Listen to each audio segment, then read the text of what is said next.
Hello everyone, welcome to the Netherlands. In the last video we talked about the HSM Visa and its requirement. In this video we are going to talk about the residency permit, and as a bonus I'm also going to speak about the rights of a dependent visa, so stay tuned till the end and don't forget to subscribe my channel so that you get a notification whenever I drop a new video. So without further, and let's start the topic today. So with the MVV Visa you can enter the Netherlands. The validity of this MVV Visa is 3 months, so you will have to plan your travel accordingly. Once you come to the Netherlands, the most important thing you have to do is you have to collect your residency permit card. The IND will notify your employer when the residency permit card is ready, so you will have to check with the employer if they have received such notification or not. In the notification itself, they will provide a website which will help you to book the appointment to the International Welcome Center. You will have to fill some details, and then you'll have to choose the date and the time where you can visit the International Welcome Center to collect your residency permit card.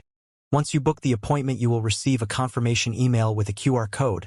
So all you have to do is visit the International Welcome Center on the set date and set time. Don't be late at all, and scan this QR code at the entrance of the International Welcome Center so that you receive a token. When the number is displayed on the screen, you will have to go to that set counter, and you will have to mention the person that you are here to collect your residency permit card. You will also have to present your passport, so do not forget your passport. And once you receive the residency permit card, it will look something like this. Please check all the details mentioned on the residency permit card, such as the name, 6, nationality, date of birth, the type of the residency permit, the remarks, the validity of the residency permit, and on the back there are remarks such as reasons for your residence in Netherlands, your employment rights. You can live in the Netherlands as long as your residency permit is valid. You must continue to meet all the conditions until your permit expires. This also applies to the recognized sponsor. You can use the permit card to identify yourselves in the Netherlands.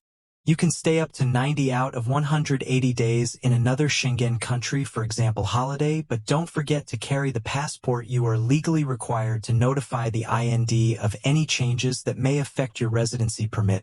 Also, if your sponsor does not comply with the legal obligations, the IND may impose administrative fine. If you have the Dutch residency permit, your main residence must be in the Netherlands. This means you are staying in the Netherlands for the greatest part of the year. If you stay outside Netherlands for more than 6 months in a year or more than 4 months every year for up to the total of 3 years in a row, then your residency permit may be withdrawn or may be renewed. So this was all about the residency permit. Now we will talk about the rights of a dependent visa. The dependent visa enjoys the same rights as the primary visa holder. He has a right to work. All the conditions of the health insurance also apply in the similar way to the dependent visa holder. He also has to pay the taxes in the Netherlands. The only difference here is the salary requirement. The HSM visa holder has the higher salary requirements, but when it comes to the dependent visa holder, the minimum gross salary which a dependent visa should receive monthly with a holiday allowance is 2,089 euros,